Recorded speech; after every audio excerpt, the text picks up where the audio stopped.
வணக்கம் நண்பர்களே, வாங்க இன்றைக்கி ஒரு சூப்பரான கொத்தமல்லி தண்டு கொத்தமல்லி இலை வச்சு ஒரு துவையல் பார்க்கலாம்.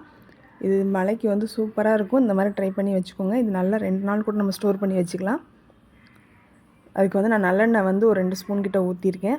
அதுக்கு தேவையான பொருள்னு பார்த்தீங்கன்னா, உளுந்து வந்து வீட்டிலேயே நம்ம உடச்ச உளுந்து தான் நான் வச்சு சேர்க்குறேன். நீங்கள் முழு உளுந்து சேர்த்துக்கலாம். அதில் வந்து நான் கொஞ்சோண்டு குட்டி நெல்லிக்காய் சைஸில் ஒரு புளி எடுத்திருக்கேன். அதுக்கப்புறம் தேங்காய் வந்து நம்ம வேணும்னா சேர்த்துக்கலாம். தேங்காய் ஒரு 2 செல்லு, காஞ்ச மிளகாய் வந்து ஒரு 7 8 கிட்ட எடுத்து வச்சுருக்கேன். முதல்ல புளியை போட்டு நல்லா எண்ணெயில் வதக்கிட்டு உளுந்தையும் வதக்கிட்டு அதுக்கப்புறம் வந்து மிளகாவும் தேங்காயும் போட்டு ஒரு பெரட்டினா போதும்.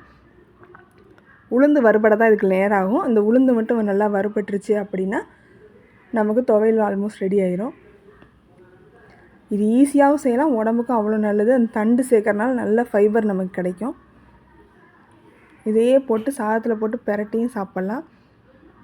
இதை போட்டு ரொம்ப வதக்கணும்னு அவசியம் இல்லை. லைட்டாக ஒரு பெரட்டினாலே அந்த கொத்தமல்லி வந்து வதங்கிடும்.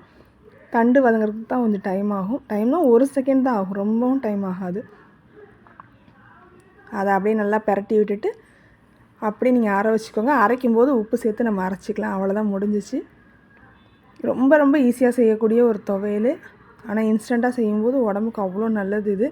இதோட புதினா சேர்த்துக்கலாம், கருவேப்பிலை சேர்த்துக்கலாம், எது வேணாலும் சேர்த்துக்கலாம். நீங்கள் ஒரு கட்டு கொத்தமல்லி இலை போட்டாலும் இவ்வளோ தான் வரும். இப்போ அது கலர் மாறிடுச்சு. இந்த இடத்துல ஆஃப் பண்ணிவிட்டு அப்படியே ஆற வச்சு நம்ம அரைச்சிக்கலாம். இது உடம்புக்கு ரொம்ப நல்லது. சட்னியாகவும் செஞ்சுக்கலாம். இதிலே தண்ணி ஊற்றி நம்ம கலந்துட்டோன்னா சட்னியாகவும் ஆயிரும். இப்போ நான் இதில் உப்பு போட்டிருக்கேன். இதுக்கு தேவையான உப்பு போட்டு இப்போ அரைச்சிட்டு காமிக்கிறேன். இது கொஞ்சம் குறப்பாக அரைச்சிக்கோங்க. இந்த மாதிரி அரைச்சா டேஸ்ட்டாக நல்லாயிருக்கும். இந்த மாதிரி வீடியோஸ் பார்க்குறதுக்கு ஃபாலோ பண்ணுங்கள், லைக் பண்ணுங்கள், சப்ஸ்கிரைப் பண்ணுங்கள், ஷேர் பண்ணுங்கள். தேங்க்யூ.